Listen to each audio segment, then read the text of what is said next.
I read an interview with you where you said, Ron Swanson, my character from Parks and Rec, was considered very masculine. I'm often accused of masculinity. I thought that was such a funny way to phrase it, accused of masculinity.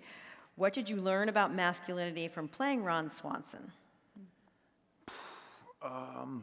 It is interesting. I mean, I am a big cis, both, I guess, with a C or sissy. Like, I'm the artist in my family, and so I can step outside of myself objectively and see, like, okay, I understand my build and my mug and my voice, and that I can, like, use tools. So I understand, like, superficially that people are like, oh, manly. But I feel like I'm not manly. Like, you know what I mean? I feel like I can chop wood, but I also feel like I'm a gorgeous ballerina. Yeah. Like, and so when Parks and Rec started, people were like, oh, you're like, this is your thing. You're ultra masculine. And I'm like, no, I'm not. I'm not. I'm totally normal like anybody. So what I learned then from playing Ron was like, oh, if I just don't giggle, or if I have my mustache and just, like, you know, have this sort of stern demeanor, I can really play on people's perceptions where they are like, holy shit, this guy is masculine. And I'm like, man, you guys are so easy to trick, because all I did was, like, not giggle and furrow my eyebrows.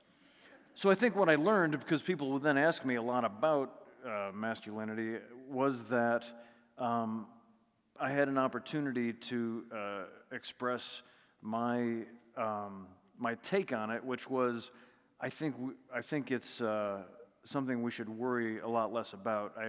I don't feel like we need to gender anything we do. That my sisters can beat the shit out of me, and they're lovely librarians. I mean, in my wood shop, literally, are only women and gender non-conforming persons working in my shop. There's no men. And a lot of the guys I know, including myself, love to sew a button on our garments or bake cupcakes or all of these things that are, like, traditionally gendered. So that was what I learned about masculinity, was that everyone has an old-fashioned, calcified, lazy notion of it, and that I could hopefully, you know, with whatever audience or readership I have, try and erode that calcified rut of what gender responsibilities are, and say, why can't everybody do what the hell they want to?